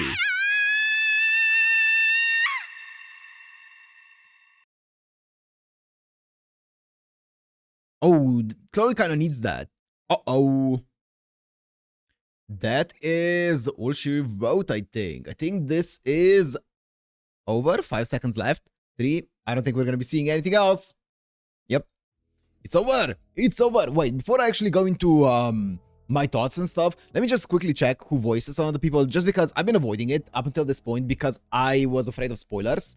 But I just wanted to check who voices at least. Julian is Hana Natsuki. That's why he's the... Okay, that's why he sounds so good. It's Hana Natsuki. Makes perfect sense. And Darius is by... Oh, Konishi Katsuki. Also, makes perfect sense. He sounds really, really good. So, yeah, those two VAs make perfect sense then. Okay, that's the only thing I was gonna check. Okay, now, actually, let me check out who... Did I see who... Actually, do you think Tanaka could be a spoiler? Probably not, right? Actually, I'm not gonna check it out. Either way. Yeah. Okay, that was fun. That was fun. This movie had some really fun ideas in it. I really like the entire Pandora idea, right? Of Pandora in this world, like her box not being open yet, and obviously because of that, still containing all of the despair in it, and like wanting to open it. But also, if you open it, the entire world is gonna get destroyed. And Julian kind of wanting to save Pandora, Darius wanting to destroy it. It's a really cool concept. I really like it. I will say, the one thing that I'm not, like, the direction of the story I'm not 100% like really excited about, just because I think I care way more about the Illyaverse world than the Miuverse world. I'm not really that attached to this world because we've been setting up the Illyaverse world for the first 3 seasons of the show, right? And I am way more attached to that world than I am to this one. I treat this world as kind of like almost like a singularity in FGO, where it's like, yeah, it exists and it wouldn't be great if it got destroyed, but also at the end of the day, as long as our Illyaverse world remains intact, I'm fine. Like, I don't really mind if anyone in this Miuverse dies, because at the end of the day, it's just a separate world. But I do get the Illya being like, hey, this is Miu's world, right? This is Miu's world, so I want to protect Miu and her world and stuff like that. So I do get that. And that's why they're fighting this and stuff like that. So I get it. From their side, I get the inspirations behind it and stuff like that. But I think it does make me a bit less emotionally invested in like all of the like people dying, like Beatrice and like Angelica, Julian, Pandora. I don't really care that much about them, I guess. I don't know if that's an L take. Okay, while editing, I was kind of thinking about which way I would prefer the story to go in, or maybe at least what kind of element I would prefer it to incorporate, just so I would be more invested. And I was thinking, I think it would be kind of cool if they maybe made it so that, I don't know, the entire Julian plan or Darius plan kind of endangered the Ilyaverse as well. I think I would be way more invested in it, kind of like how, you know, the incineration of humanity, even though it was happening in singularities, it affected the real world in FGO, let's say. I feel like it would be cool if they actually made it so that, I don't know, he was trying to get the energy, maybe just the energy in the Miuverse wouldn't be enough, or something like that, and he needed to get the energy of two multiverses and would use both the Ilyaverse and Miuverse as some kind of like energy source, or something along those lines. I don't know how, but if they actually made it so that Darius's plan was also a danger to the Ilyaverse,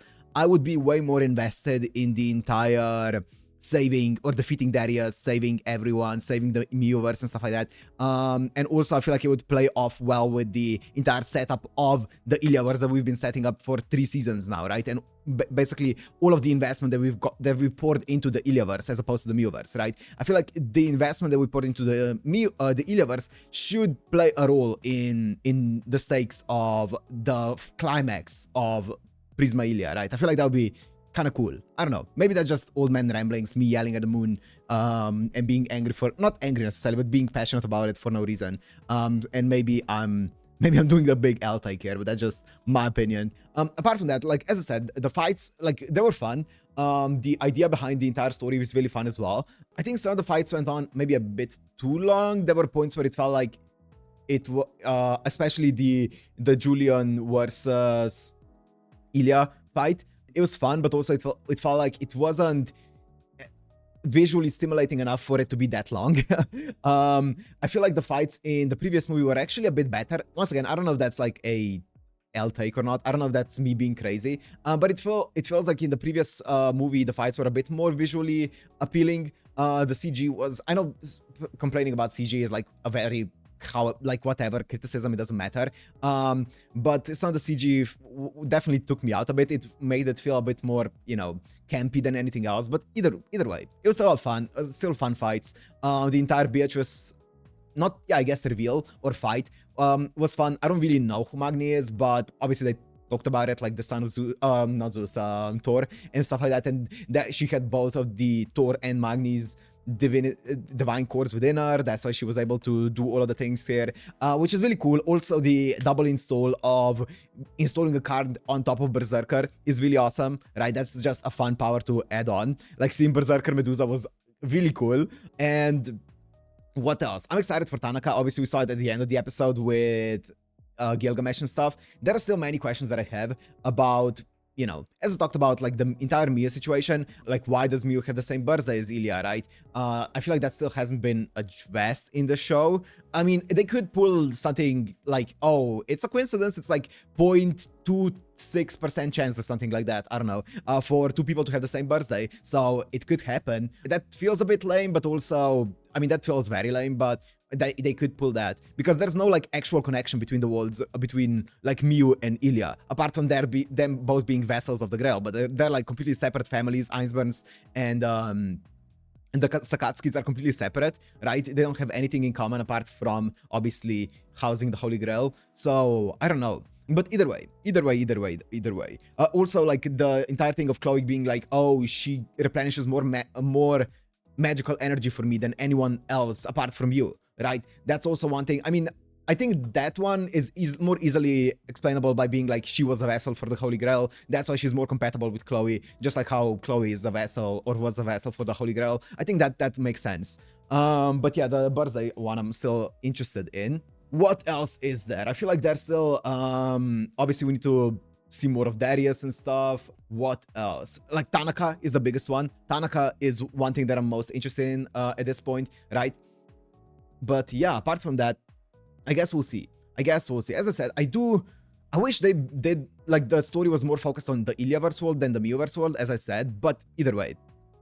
either way, it feels like the entire point of the story and the conflict of the story is gonna be now finishing and fully focused in the Miiverse world, right? Anyways, now I want to talk about more about the entire series and stuff like that, right? My thoughts on the series and what I liked, what I loved, what I wasn't a huge fan of, and stuff like that. What were my favorite parts of the series? So this is gonna be a bit more of my yapathon now, just going through the characters, going through the seasons and stuff. So overall, I would say fantastic series, way better than expected it to be. I loved Prisma Illya. Really good series. Fantastic lore and stuff like that. I think the best parts of Prisma Illya were, I mean, obviously the story, the lore. I think a lot of the character interactions, even when they didn't feel like they were directly contributing to the story, were really fun. The slice of life moments, really fun. Like never felt like boring or anything like that. So I just really enjoyed the entire story aspect of Prillya. No comment there. I don't think there was a single part of the story that I thought was like necessarily bad. The one, I guess the biggest thing that is a caveat to the series, and I knew going into it that this is going to be a caveat to the series, and now after finishing it, I still think that it is the biggest caveat of the series, or the biggest drawback of the series, is the absurd amount of fan service in this, right? I think that Fate doesn't need fan service in any way, shape, or form, and I think sometimes it can be fun, introduced in a funny way, like the entire Mimi stuff. I love the entire Mimi stuff. That was really fun, done in a really like fun, cheeky way. I didn't go overboard with it, but there are many times where it goes overboard with it, and I'm just rolling my eyes, being like, we did not need this. So I think that is the main bad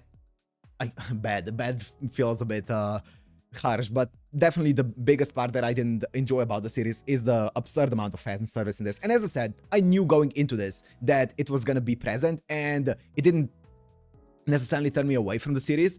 And even, as I said, even if after I watched it, it wasn't enough, or it wasn't absurd enough for me to really dislike the series because of it. But I can see how it could throw a lot of people off of the series. It could turn them away. I think that if you are someone who really doesn't like this kind of thing in a show, which is completely reasonable, then I think this is a complete fair reason for you to drop the show. I think that is absolutely fair. I would never, I couldn't hold it against anyone if they were like, hey, I wanted to watch Prillya, I love Fate, and I tried to watch it, but that was just, I couldn't stomach the fan service in it. I would be like, you know what? Absolutely understandable, because it is hard to stomach at times. But apart from that, I think the lore is fantastic in it. I really like all of the story, the lore, the world building, the characters were really fun. So yeah, I think my favorite character wait, let me open up the page just so I can have all of the characters here in front of me, because I'm gonna forget. Oh, I guess let me first talk about Illya Shiro. Let me talk about Illya Shiro because I saw a lot of people, you know, comparing the Miiverse Shiro to the UBW Shiro and stuff like that, right? And I kind of want to talk about this just slightly. I mean, I like the Miiverse Shiro. He's pretty cool. Like he was really badass, like especially in the movie, right? The Out Under Snow, he was really badass, like sacrificing, basically doing everything for Mio, right? Sacrificing himself and stuff like that fully for Mio. He was really badass. I mean, as I said, about the Miiverse in general, I didn't really feel that attached to him because we spent a few episodes, we saw a few clips of him obviously in Drive, and then we saw one movie of him, and that's it. So I didn't really feel attached to him. So obviously I can't compare him to UBW Shiro, who I spent 20, how many episodes was it? 24, 25 in UBW, and then 3 movies as well with him. So obviously it's not comparable. UBW Shiro is one of the best main characters in all of anime for me still, and Miiverse Shiro cannot compete. But I can appreciate Miiverse Shiro, I will say that. I can definitely appreciate the Miiverse Shiro for being a Giga Chad. But let me talk about the actual characters in this. I think, okay, let me talk about Ruby and Sapphire, because they are kind of like an interesting character. I don't really like Ruby. I don't think this is a hot take, right? I feel like Ruby is just kind of like, at most times, he's kind of like, just too much. He is one of those, or I guess she, I don't actually know. Either way, Ruby is kind of like, it's just, okay, Ruby, we get it. That kind of character. I feel like there were a few times where it had some kind of like funny gags, but I'm not a huge fan. I like Sapphire. Sapphire's chill. like no complaints there.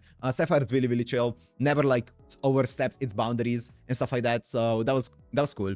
Illya, probably my favorite character in the entire show. I mean, I feel like that's like the, once again, most lukewarm opinion. I feel like that's like such a such a basic opinion. But yeah, Illya was done in a really, really well, like good. Like they did a good job in making her extremely, extremely likable. Fantastic character. Didn't make her like overly, I don't know, didn't like with Kuro, let's say, they definitely made her very, very, very. There were times where Kuro felt a bit too much for me as a character, right? She was extremely, extremely, especially in some of the slice of life episodes and stuff, and especially at the beginning as well. I wasn't a huge fan of Kuro. I definitely like Kuro more than I did at the beginning, of course. But there were definitely times where Kuro, when I was like, okay, Kuro, come on, come on. This is like kind of a serious moment. Do we really need to do the mana transfer right now? But I like her. I like Kuro. All things considered, I do like her. But there were definitely times where I was like, okay, okay. So yeah, Illya is definitely my favorite. Mio's cool. I like Mio. I'm not like by the default, I'm not a huge fan of Kuderez, but Mio's cool. She's fine. I like her. She is a well-written character, and I like her relationship with Illya. She is, yeah, she's cool. I don't have much else to say about her. I wish I had more to say about Mio apart from she's really cool, but I like her. She's just a well-written character that really worked well with the story, and obviously the entire story ended up being about her, so that was cool. Who else do we have? Luvia and Rin, fantastic addition to the story. Just made the story so much more fun. Yes, I'm a Rin simp. I know I'm a Rin simp, so my word might be a bit biased here, but I love that relationship. I feel like they added such a fun dynamic to the show that wasn't solely reliant on fan service, which was great. They were just really, really fun. And apart from that, is there anyone else that was like really? I guess the entire Tatsuko squad, and like all of the friends. Once again, really fun. Absolutely love them. I wish we got to see more of them. I miss them. I was so happy when I watched the OVAs and saw more of them. They were really, really fun. So they were a fantastic addition to the squad, to the show. And yeah, I don't think there's anyone else that I want to really talk about here, is there? Oh, Bazet. Bazet's great. Like she isn't getting much dialogue in ever since like getting to the Miuverse. I feel like she's been very much in the background, not really doing much, or not really talking much and stuff like that, but she's fantastic. Love Bazet. Love Bazet. She's great. But yeah, at the end of the day, Illya is the main character, and she is also my favorite character of the show. And yeah, that's about all. So, as I said, once again, really good, really good series. Not a perfect one, but a really good one, nonetheless. So I love Prillya. So I'm excited for the final movie. I want to see how they want to end this. I want to see if we're gonna be even seeing any of the Illyaverse again in the final moments of the movie. I hope we do. As I said, they made me very attached to the entire Illyaverse world back in the first 3 seasons of the show. So I hope we get to see a bit more of it towards the end, but I guess we'll find out. So that's gonna be all. Once again, let me say there's a poll in the description for what we're gonna be checking out after Prillya, but for now, I'm gonna end it here. Thank you guys for joining me on the Prillya journey. It's been a blast, but I'll see you in the next one. Peace.